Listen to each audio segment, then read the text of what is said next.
Dan bagi Anda yang sudah subscribe channel ini, kami ucapkan terima kasih. Jazakumullah khairan katsir. Semoga diberikan keberkahan yang berlimpah. Amin.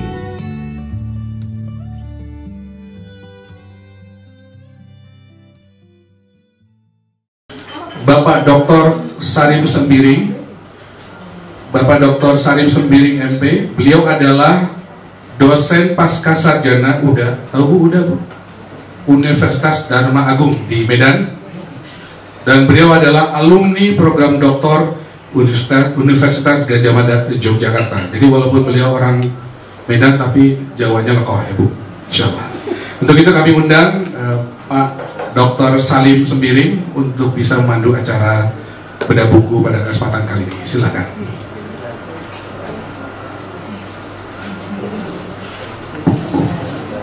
Bismillahirrahmanirrahim. Assalamualaikum warahmatullahi wabarakatuh.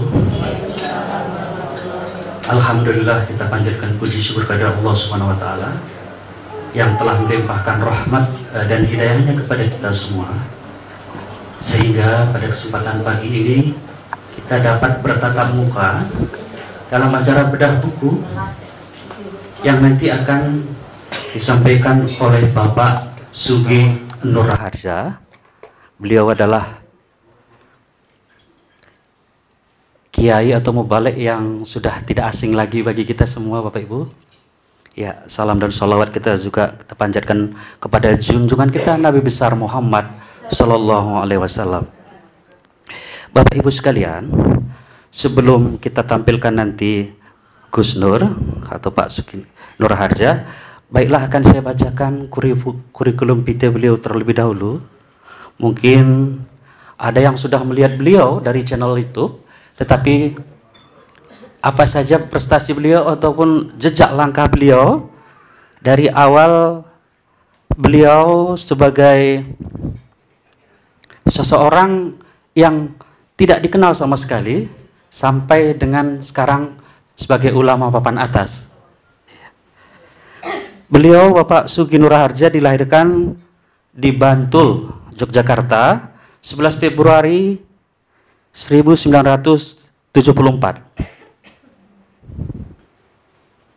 Ya. Beliau sekarang tinggal di Karangploso, Malang. Sebelumnya beliau juga sempat berpindah tempat sampai ke Palu. Ya. Kita kenal beliau memiliki pondok pesantren di Palu. Pasca gempa beliau sementara sekarang tinggal di kota Malang. Dari beberapa catatan yang ada di kami, Bapak Sugi Nur Raharja tidak hanya sebagai pendakwah yang kita dengar biasa melalui YouTube, tetapi beliau memiliki prestasi ataupun memiliki suatu kreativitas yang banyak sekali, Bapak Ibu sekalian ya. Nanti akan saya bacakan beberapa yang perlu kita ketahui dari Bapak Sugi Nur Raharja. Ya, sebagai ulama pendakwah, membangun 1000 masjid merupakan sesuatu rentetan yang akan terus digemborkan oleh beliau dengan membangun madrasah, juga memperbaiki ataupun membedah rumah fakir miskin. Betapa mulia yang sudah dilakukan oleh Bapak ini. Hari ini kita perkenalkan beliau bukan sebagai pendakwah tetapi sebagai pengarang buku atau penulis buku yang akan kita bedah merubah nasib dalam 13 hari dengan 13 amalan. Sebelumnya akan saya bacakan juga sebagai penceramah. Beliau sudah melanglang hampir ke seluruh kota Indonesia, bahkan sudah pernah ke Taiwan, Korea, Malaysia. Sebagai seorang penikmat seni, beliau berbagai lagu religi bisa kita ikuti. Banyak di YouTube, diantaranya Tarzolimi ya, pernah kita dengar. Terus Bekerja dan Berdoa. Dan banyak lagi lagu-lagu beliau yang menginspirasi, yang dimana semua lagu tersebut merupakan ada kisah nyatanya. Setelah kita konfirmasi sama Gus Nur tuh, memang lagu-lagunya itu ada semua narasi dan ada maknanya. Sebagai seorang entrepreneur, beliau Gus Nur juga punya travel ya. Kalau kita mau pemberangkatan umroh, haji, beliau juga punya. Terus membangun sebagai developer rumah bisa dikontak beliau. dan ada rumah makan dengan Gus Nur manajemen, mereka juga punya rumah makan ikan malaikat di Tawangmangu. Terus kalau kita lihat lagi sampai kopi pun ada, Cak Nur Kopi ya di sana ya. Jadi sebagai entrepreneur juga. Udah berapa tadi? Sebagai pendakwah, sebagai penceramah sudah ya, sebagai entrepreneur, penikmat seni, terus apa lagi? Sebagai pemain debus. Itu jangan ya. Itu bisa dilihat di YouTube ya. Di sini akan kita bahas beliau sebagai penulis pengarang buku. Banyak sekali prestasi beliau ya. Kalau saya sering bilang, tapi beliau tidak mau disebut sebagai itu paket komplit. Tapi beliau tidak. Sebagai motivator juga masih ada. Kalau Bapak Ibu sekalian melihat review sebelumnya, beliau pernah mengadakan workshop semacam kursus itu sholat khusyuk di Surabaya. Jadi di sana juga beliau sebagai motivator. Bapak Ibu sekalian, banyak sekali prestasi beliau ataupun kegiatan yang dilakukan oleh beliau. Ada lagi. Kalau kita lihat ceramah Gus Nur, itu kita diajak berpikir cerdas serta mengembangkan apa yang menjadi isi ceramah tersebut. Ustadz yang kondang dengan dakwah dari alam kubur ini tidak serta-merta sukses begitu saja, tetapi melalui perjalanan yang begitu terjal. Ini terlihat dari narasi dakwah yang sering disampaikan beliau sampai dengan lagu-lagunya. Kalau kita cermati itu memang sejarah Gus Nur betul itu. Ya. Tapi dalam kesempatan ini beliau sebagai intelektual muslim, sebagai pengarang buku, merubah nasib dalam 13 hari dengan 13 amalan. Berdasarkan perjalanan ini kita simak bersama-sama. Kami persilahkan Bapak Sugi Nur Raharja untuk membeberkan materi pada kesempatan hari ini. Kami persilahkan Pak. Nah, saya lihat Bapak Ibu sebelum acara ini kita kasih aplaus dengan prestasi tadi ya. Nah, kalau ini tidak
yang nangis diusap dulu air matanya.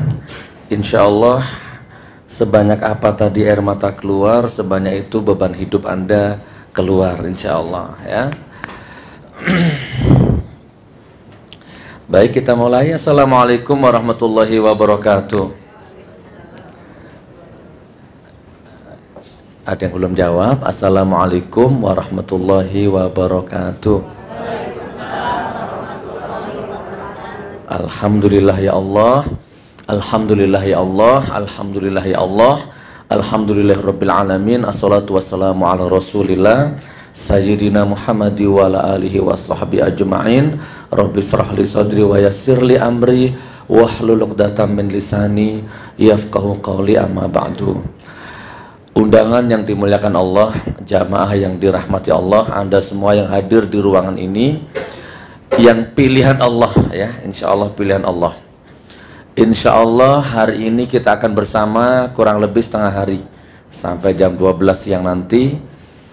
Nah, setengah hari kebersamaan kita ini insya Allah akan menjadi titik balik Anda, saya, semua yang ada di ruangan ini, dari hitam menjadi putih, dari miskin menjadi kaya, kaya ilmu, kaya silaturahim, kaya imajinasi, kaya ide, kaya iman. Nah, akhirnya nanti kaya harta itu otomatis. Karena harta nggak boleh diremehkan Bapak Ibu ya. Naik haji butuh uang, sedekah butuh uang, beli rumah butuh uang, beli mobil butuh uang. Nah, uang itu nggak bisa diremehkan. Insya Allah dengan acara ini Anda akan kaya harta juga, insya Allah ya, insya Allah. Walaupun tujuannya seminar ini bukan untuk cari kaya harta. Bapak Ibu, judul acara ini kan merubah nasib. Coba Bapak Ibu kalau dengar kata-kata nasib, apa yang terbesit dalam pikirannya Ibu? Kehidupan ya. Ada nasib buruk, ada nasib baik, ada nasib bahagia, ada nasib sedih atau menderita. Ada nasib yang bisa dirubah, ada nasib yang tidak bisa dirubah. Nah, tapi saya kurung dulu, saya satukan pikiran dulu, satukan hati dengan Anda. Ngomong nasib ini hukumnya relatif. Ada orang kaya raya, Masya Allah, uangnya banyak, bahkan punya hotel, punya rumah, tapi nggak bahagia, gitu, nggak barokah. Ada, jangan-jangan di ruangan ini ada juga ya, ada seperti itu. Nah, berarti nasib itu kan relatif. Saya punya jamaah kerja di Pertamina Surabaya di Jagir. Di belakang rumahnya ada kolam renangnya. Di lantai 2 itu ada satu ruangan home theater. Mahal, build up. Suara Anda walaupun rusak, kalau nyanyi di situ jadi merdu. Enak gitu kan. Tapi dia tidak bahagia. 3 bulan sekali belum tentu dia bisa menikmati kolam renangnya, walaupun dia punya kolam renang. Jadi yang renang satpamnya Pak, tiap pagi itu satpamnya yang renang. Yang karaoke itu tiap hari pembantunya. Jadi tidak ada kebahagiaan. Nah, jadi kalau di ruangan ini ada yang seperti itu, uang cukup lah Gus, saya nggak penting kalau uang itu, tapi kayaknya ada kebahagiaan, ada nilai kebarokan yang hilang dalam rumah tangga saya. Maka saya yakinkan Anda cocok di ruangan ini insya Allah. Tinggal menemukan momentum keberkahannya aja. Atau yang kedua, ada orang tidur jembatan tapi bahagia. Susah hidupnya sebenarnya tapi dia bahagia. Saran saya kalau di sini masih ada yang menderita jangan bahagia ya. Dirubah jadi orang yang bahagia tapi berkah gitu. Bukan susah tapi bahagia. Walaupun di luar sana ada orang yang seperti itu. Nah, kalau di sini ada yang seperti itu, mungkin rumah masih ngontrak. Oke, standar tolak ukurnya kita ke finansial aja lah, biar mudah dicerna. Rumah masih ngontrak, hutangnya nggak lunas-lunas. Apalagi Bu? Ada mingguan, ada bulanan hutangnya ya, ada harian juga. Apalagi? Omset turun, apalagi? Apa Bu? Kredit macet, apalagi? Pokoknya ruwet lah masalah ekonomi Anda itu. Nah, berarti saya yakinkan insya Allah Anda cocok di ruangan ini. Ketemu caranya nanti bagaimana cara merubah nasib itu. Kurang lebih begitu ya. Terus apa lagi? Uang banyak tapi tidak bahagia, atau nggak punya uang tapi bahagia. Semuanya kita rubah menjadi uang banyak, bahagia, banyak sedekah. Nah, itu intinya acara ini seperti itu. Jadi investasi 125.000 yang Anda keluarkan hari ini diganti 700 lipat sama Allah. Itu dicatat itu ya, diganti 700 lipat sama Allah. Dan itu bukan untuk saya, uang 125 itu untuk akomodasi inilah, bukan untuk saya. Dan saya bersumpah wallah saya tidak akan makan uang 125.000 itu sepeser pun. Nanti kalau ada lebihnya salurkan kemana Umi Popi ya, jangan untuk saya. Saya uang 125.000 itu receh. Tapi barokahnya pertemuan ini nggak bisa diukur dengan uang 125.000 itu. Saya mengharap gantiin yang 700 lipat tadi itu, keberkahannya.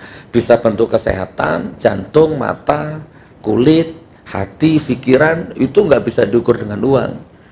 Kurang lebih seperti itu.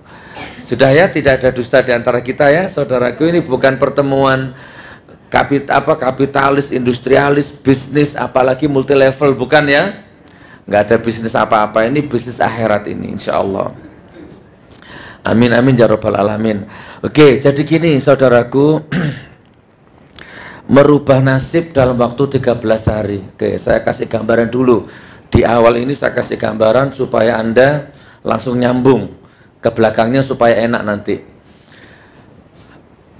Merubah nasib itu gampang, semudah membalik tangan kalau tahu rumusnya.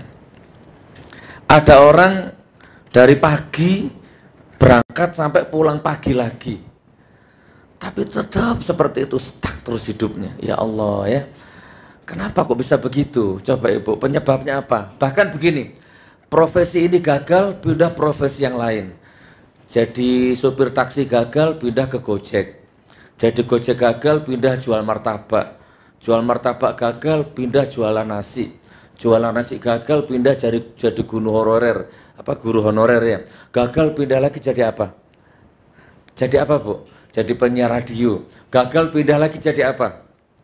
Sampai pokoknya semua profesi dicoba. Jualan busana muslim, jual offline, jual online. Tapi kok ternyata nggak berubah, Gus Nur. Nah kan begitu ya. Nah saya kasih rumusnya pagi ini, insya Allah ya. Saya awali langsung masuk ke titik materi itu. Bu, pahami dulu, nasib itu ada yang bisa dirubah, ada yang tidak bisa dirubah. Kadang Anda terjebak di salah tempat. Ada takdir yang tidak bisa dirubah, tapi Anda ngotot di situ ya, sampai kiamat nggak bisa. Salah konsep. Kayak kita rubah bahasanya menjadi takdir aja biar gampang. Takdir itu ada berapa, Bapak Ibu? 2 ya. Yang pertama takdir apa? Oke, syariatnya, bahasa syar'inya. Ada takdir mubrom, ada takdir mu'alaq. Nah, yang takdir mubrom itu tidak bisa dirubah. Ada di buku itu sudah saya jelaskan. Takdir mubrom. Jadi kalau Anda mau merubah takdir, jangan yang mubrom, tidak bisa. Karena sudah hukum sunatullahnya, mubrom itu nggak bisa dirubah. Dan Allah tidak memberikan ruang sedikit pun kepada manusia untuk merubah itu. Kalau tetap memaksa, hancur hidupnya orang itu. Apa takdir mubrom itu? Takdir mubrom itu contoh ya, Anda lahir sebagai orang Jawa, lahir sebagai orang Sunda, lahir sebagai perempuan, lahir sebagai laki-laki, lahir di Bandung, lahir di Jakarta, lahir jadi anaknya fulan, jadi anaknya fulan. Itu takdir mubrom. Jangan dirubah. Sampai di sini paham? Ada sama Allah dijadikan laki-laki tapi memaksa berubah jadi perempuan. Nah, itu namanya LGBT ya. Allah tidak mengizinkan di dalam Al-Quran dilaknat. Tapi ada orang memaksa, diterjang itu Al-Qurannya.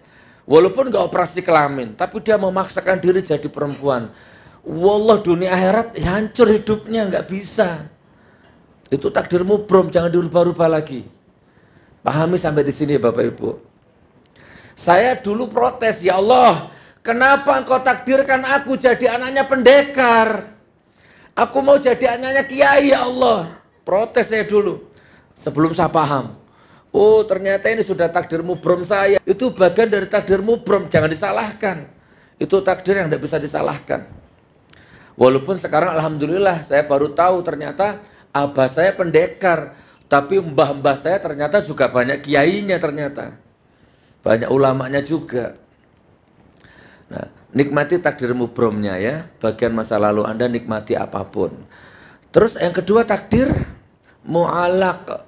Itu bisa dirubah. Nah, Anda di sini merubahnya. Apa itu takdir mu'alaq? Dari sakit menjadi sembuh. Kan bisa dirubah itu. Ayatnya ada. Allah tidak akan merubah nasib satu kaum sampai kaum itu mau merubahnya. Nah, hari ini kita buka konsepnya bagaimana cara merubahnya itu. Anda akan heran nanti. Jadi bahasa sederhananya begini.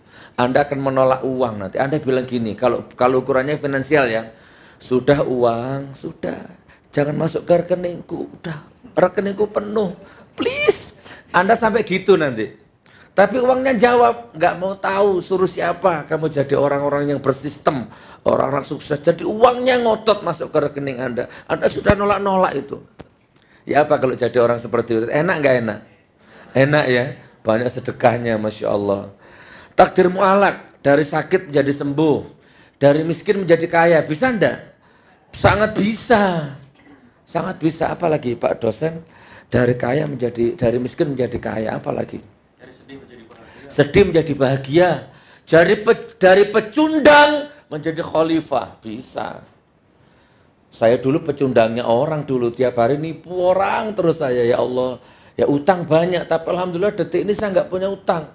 Sedekah tiap bulan 10 juta lebih, tiap bulan wajib.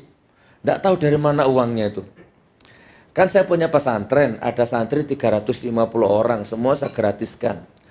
Nah yang ngajar itu ada 11 ustadz, gajinya 15 juta tiap bulan. Saya tanya, gaji ustadz itu wajib apa sunnah? Wajib. Nah itu tiap bulan saya niatkan sedekah saya. Dan nggak pernah telat 6 tahun ini, 15 juta tiap bulan. Dari mana uangnya? Kalau Anda tanya ke saya juga wallahu a'lam bishawab, dari mana? Pegawai negeri bukan, gaji bukan. Bisnis itu kan syariat, itu akan hanya thoriqoh, nggak menjamin, itu bukan dari bisnis. Gitu Bapak Ibu, dari mana 15 juta? Walaupun tadi Pak dosen bilang ceramah saya sudah ke luar negeri. Saya sampai ke Hong Kong, Korea, Taiwan. Bahkan seandainya paspor saya tidak dicabut, hari ini saya di Australia ini. 2 bulan saya rencana di Australia. Dari mana itu uang 15 juta itu Bapak Ibu tiap bulan? Ini kan boleh sombong, maksudnya gini, motivasi tapi ya jangan tersinggung. Anda belum tentu bisa sedekah wajib 15 juta tiap bulan. Amalkan buku itu dan ikuti acara ini dengan hati, Anda bisa nanti seperti itu. Tidak punya utang, banyak sedekah. Bahkan saya sudah bangun 30 masjid sekarang. 30 masjid, 2 madrasah, 2 rumah fakir miskin ya. Kemarin di Cirebon, itu dari mana uang? Kalau nggak dikasih kemudahan sama Allah. Menteri bukan, caleg bukan. Ya, pokoknya wallahu a'lam bishawab, intinya ilmu ini yang akan saya tularkan kepada Anda. Kalau Anda sudah banyak uangnya, minimal ditambah keberkahannya. Kalau Anda belum punya uangnya, hari ini Anda dapat dua-duanya. Kurang lebih begitu. Nah, begini, saya kasih wacana dulu, saya buka acara ini dengan satu teori ya. Cara merubah nasib itu gampang. Contoh ini, satu contoh. Saya sudah bekerja keras Gus Nur tapi belum sukses. Nah, berarti cara merubah nasib bukan kerjanya berarti sekarang. Pola kebiasaanmu sekarang yang dirubah, saudaraku. Saya sunting satu ayat untuk masuk ke materinya. Saya sunting satu ayat. Bismillahirrahmanirrahim. Wa minal laili fatahajjad bihi nafilatal laka asa ayyab'atsaka rabbuka maqamam mahmuda. Ada di buku itu. Nih, satu contoh dulu ini. Oh, begitu ternyata ya cara merubah nasib itu ya. Apa? Kata Allah tadi itu artinya begini.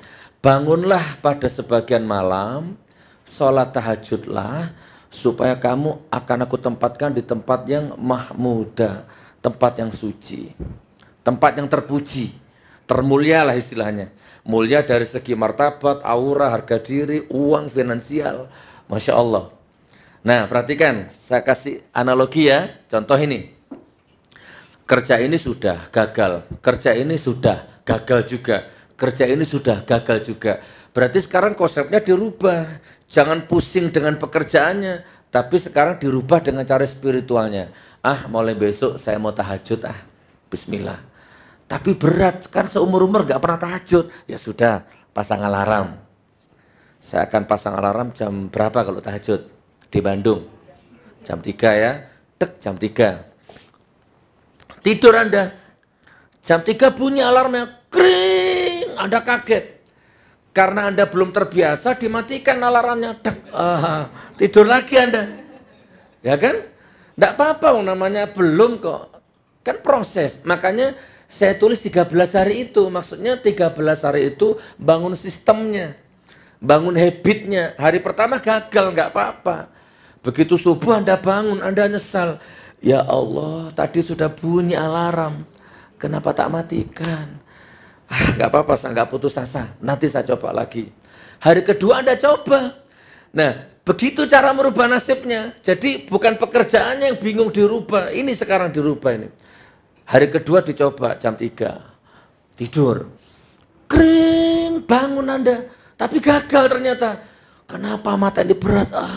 Plek. Sebenarnya Anda sudah bangun tapi nggak kuat. Tidur lagi sudah. Sebenarnya sudah bangun. Ada peningkatan lah. Yang kemarin langsung dimatikan. Sekarang sudah bangun kan lumayan. Walaupun tidur lagi. Coba perhatikan cara merubah nasib itu ternyata sederhana. Dicoba.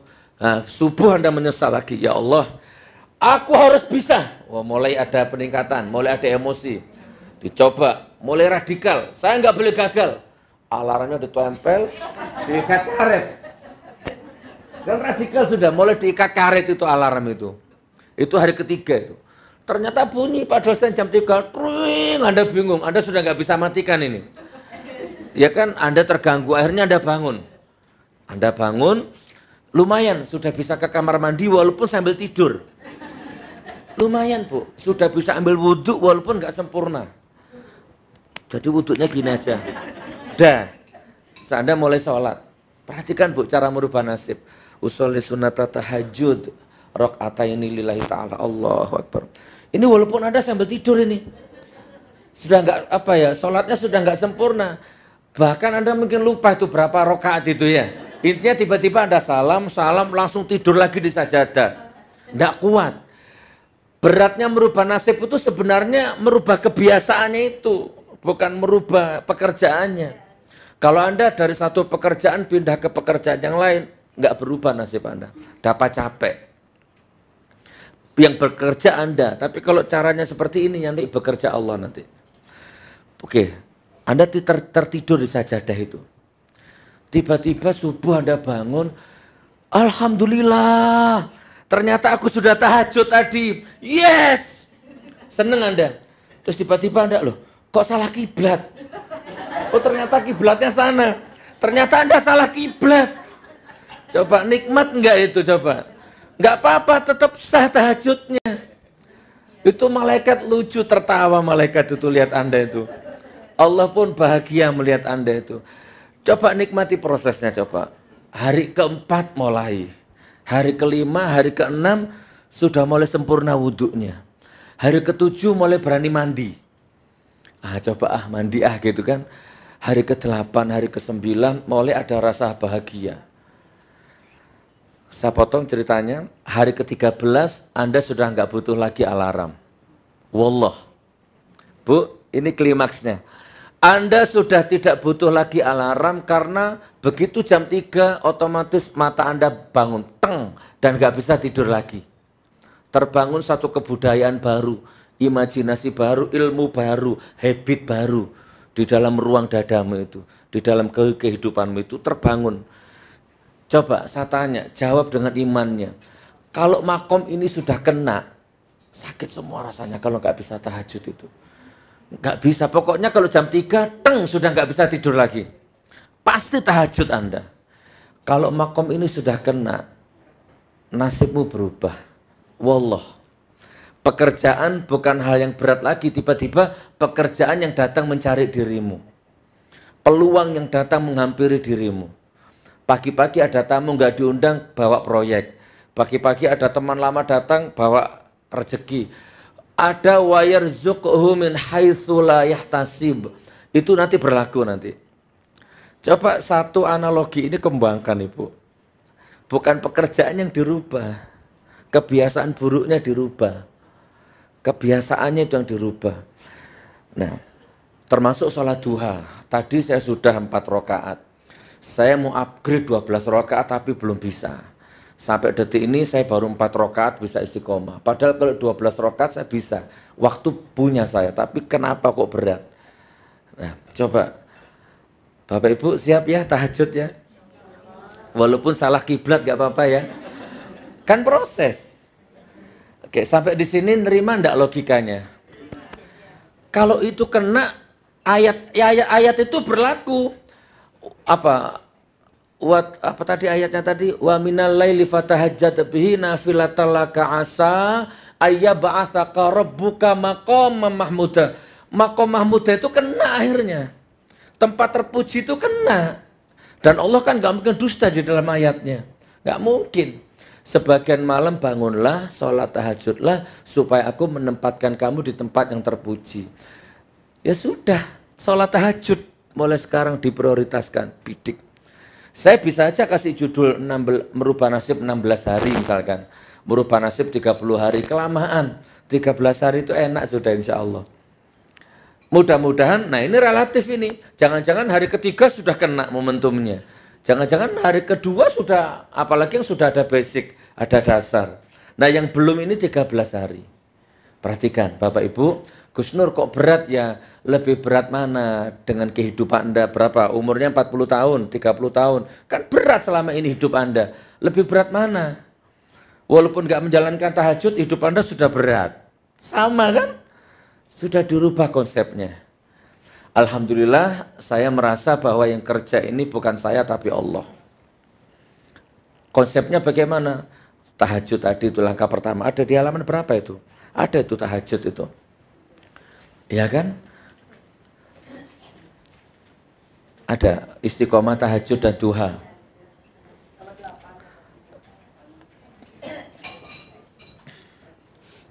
Ada kan?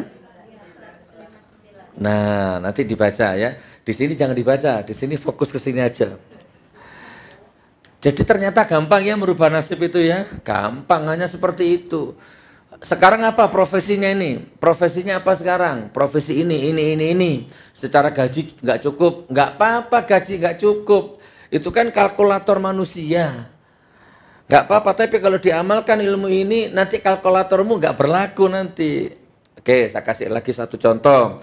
Bapak Ibu, ada satu laki-laki kerja ke Malaysia, teman baik ini jamaah. Kerja di Malaysia, pamit baik-baik sama istrinya. Sebelum berangkat, sujud ke kakinya orang tuanya. Bahkan istrinya dicium, dilepas dengan istrinya penuh tangis.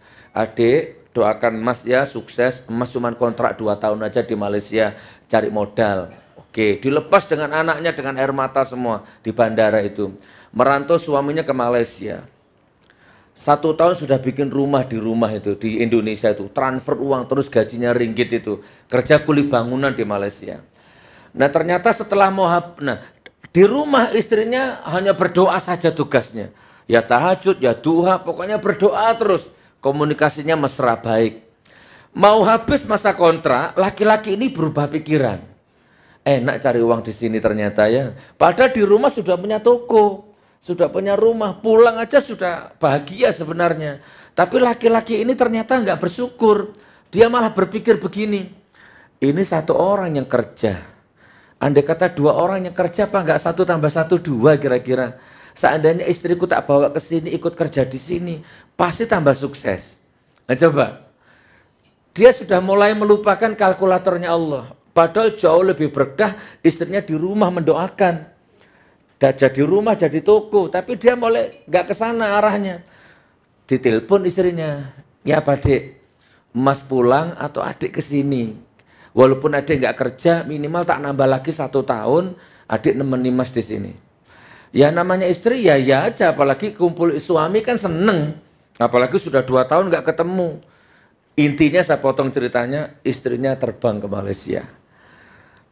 Niatnya 2 tahun hanya cari modal, begitu 2 tahun selesai dia nambah kontrak. Istrinya dibawa ke sana. Sampai di sana adaptasi berapa hari gitu, terus tiba-tiba istrinya kerja. Jaga warung di Malaysia. Bapak Ibu, ada satu hukum syariat yang dilanggar akhirnya kan. Harusnya laki-laki sudah cukup bekerja, kok sekarang malah istrinya kalau kecuali dari awal sudah kerja nggak apa-apa. Ini awalnya istrinya nganggur, berdoa, solehah, kok tiba-tiba disuruh kerja. Jaga warung lagi. Bukan tambah naik nilainya, tambah turun. Perempuan kalau bekerja, begini. Di dalam tubuh wanita, di dalam tubuh insani itu ada nilai-nilai fitrah, diantaranya ketulusan, keharuman, kehangatan, kemesraan, kelembutan, apalagi ya? Apalagi Pak Dosen? Apa mana Ibu? Apa ya? Kesetiaan, Pokoknya wanita itu fitrahnya itu. Wah, kalau bisa wanita itu kalau pagi masukkan kulkas, malam aja dikeluarin kan. Dimuliakan lah intinya ya, kurang lebih begitu kan. Tiba-tiba malah disuruh kerja jaga warung. Mulai interaksi, mulai ngobrol dengan orang, mulai balas SMS, mulai aktivitas, mulai pegang HP, mulai beradu mata dengan laki-laki. Berubah kemuliaan, ketulusan, kehangatan, kemesraan, apa tadi kelembutan, luntur, dikit luntur. Biasanya kalau dimarahin sama suaminya diem, sekarang mulai berani bantah. Satu patah berani bantah, nambah 2 patah, nambah 3 patah. Pokoknya ada yang hilang akhirnya. Saya potong ceritanya Bapak Ibu, akhirnya rumah tangganya orang itu sekarang berantakan, cerai. Konsep awal 1 tambah 1 2, ternyata enggak, 1 ditambah 1 bangkrut. Begitu cara bekerja, cara memahami konsep takdir. Coba Pak, yang Anda masih punya istri bekerja, jangan ditelan mentah-mentah ya, jangan sekarang. Tapi minimal mulai diminta sama Allah kalau bisa istri jangan bekerja. Cukup laki-laki aja yang kerja. Istri saya pegawai negeri, saya suruh berhenti.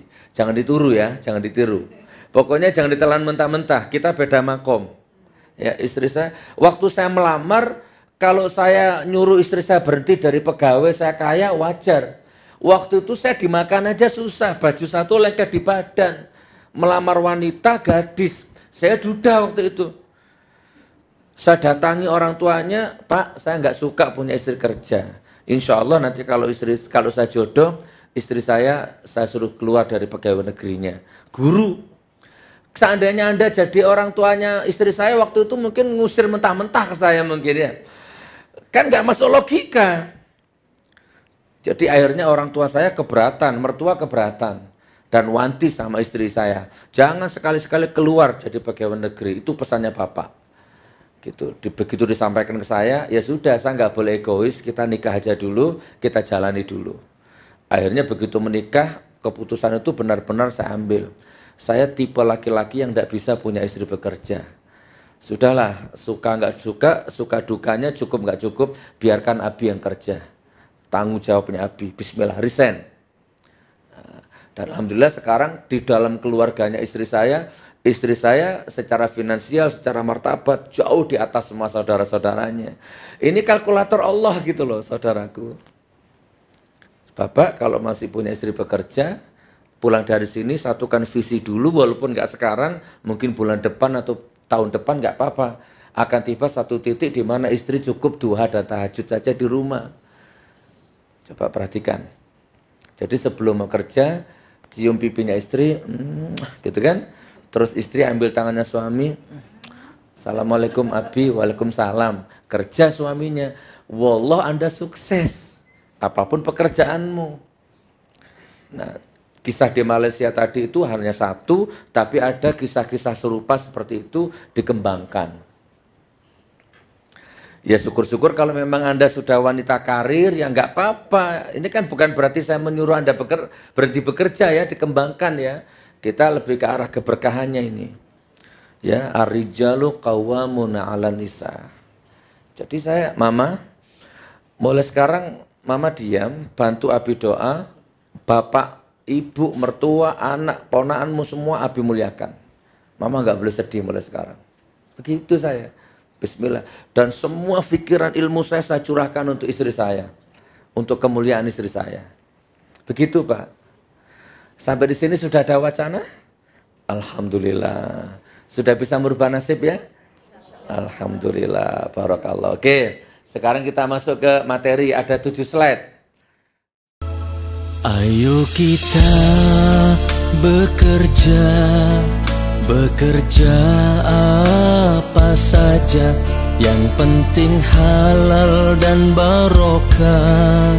Siang malam terus bekerja.